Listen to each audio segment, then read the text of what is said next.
While Kuala Lumpur boasts extensive tactile paving for the visually impaired, challenges persist.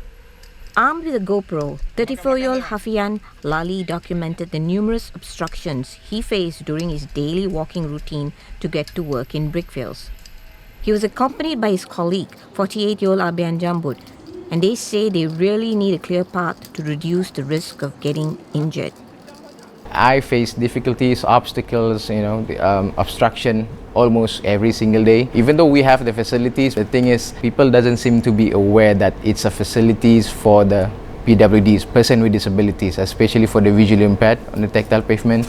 And yeah, people tend to get hurt. Sometimes I even bruise myself when I run into a motorcycle. The handlebar, some part of the motorcycle, and one time I did almost topple over a baby stroller when the parent put a baby stroller right on the tactile pavement with the baby inside. Halangan utama di sini adalah biasanya berkaitan dengan kenderaan yang selalu parking di atas laluan pejalan kaki itu. Contohnya macam motosikal, kereta dan sebagainya. Dan biasanya itu akan agak merumitkanlah untuk OKU penglihatan, dan halangan ni biasanya memang sentiasa ada dan berterusan walaupun benda ni pernah disarankan untuk agar kita kosongkan laluan pejalan kaki dan sebagainya, tapi ianya tak ada kesudahan. Mungkin disebabkan kurangnya penguatkuasaan ataupun kurangnya kesedaran orang awam. They face obstacles like tables, chairs, and customers queuing for snacks from roadside vendors on public walkways.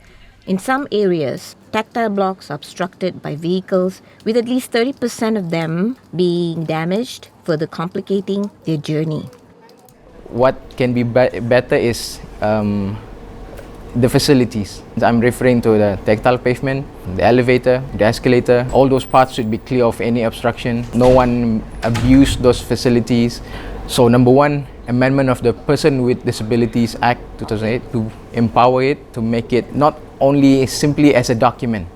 We want it to be a really empowered legal document that can really back us up in any action whenever we voice up against anyone who violates any of the provision within the Act. Malaysian Association for the Blind Chief Executive Officer Datuk George Thomas agreed that city councils, developers, architects and building owners must incorporate the MS 1184 Code of Practice to ensure accessibility for everyone, not just persons with disabilities. Why this should be done is because you want everybody to be independent.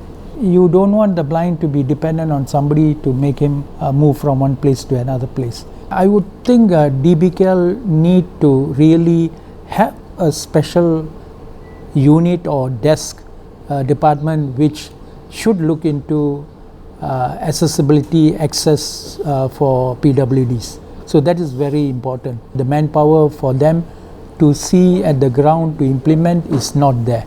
So if you ask me 1 to 10 the scale, I may give only 5. Thomas said it was commendable for DBKL to turn Brickfields into a township friendly to the disabled community back in 2002.